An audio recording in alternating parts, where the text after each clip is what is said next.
There was a moment in 2022 when one of my elder team came up to Josh and I, and they said, "We need to talk about the budget."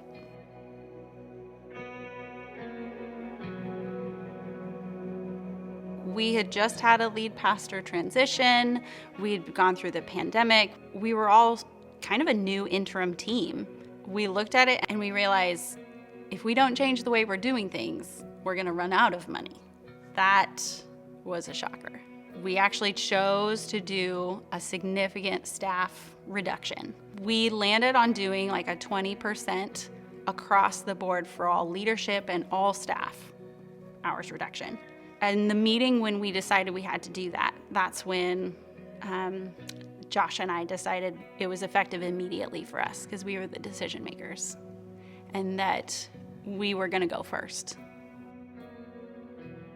We wanted to give the staff like no obligation to stay. Out of all the staff that we talked to about those reductions, 100% of them have stayed either working at the church or volunteering at the church.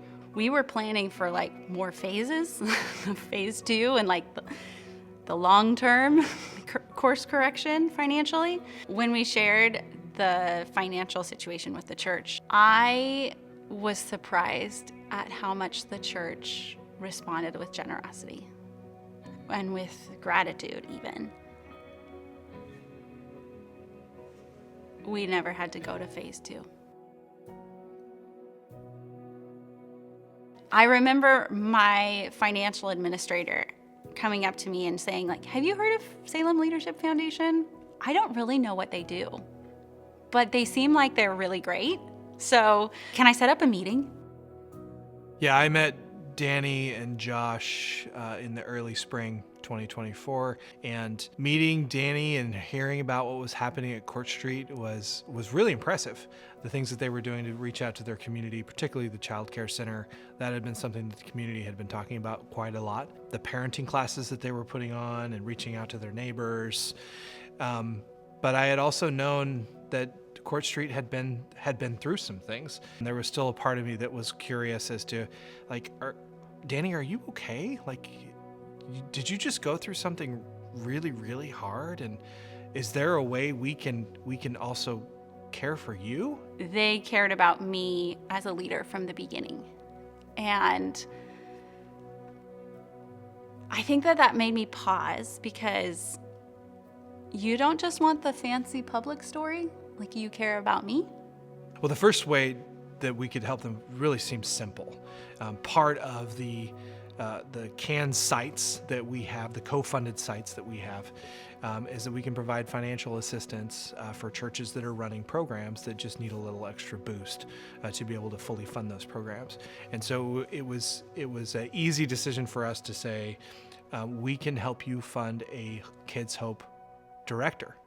We needed somebody who would be that liaison between us and the school and would facilitate the trainings from Kids Hope and really empower these adults to show up and contribute in our local school. So Kids Hope is the nonprofit umbrella that we're under at Court Street, partnering with Richmond. And their goal is one church with one school, one adult, one child for 1 hour a week. We're seeing a lot of connection even just within our congregation, and that doesn't even take into account the amazing impact they're having with their actual mentorship itself. We're doing this together.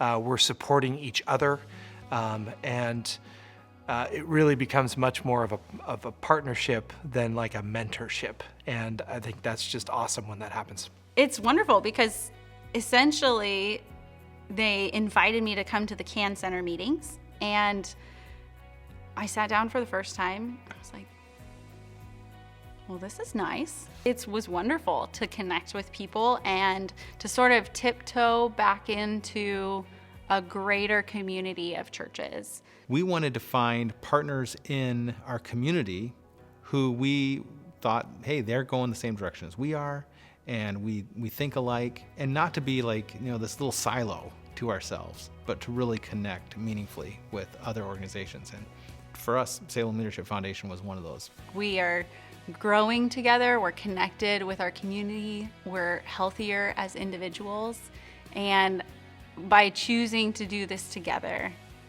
I feel like it's become a story that I'm excited to share. I don't have the answers to say, our story is going to end this way and it's going to be this big, glorious, Disney ending. I don't know, quite frankly.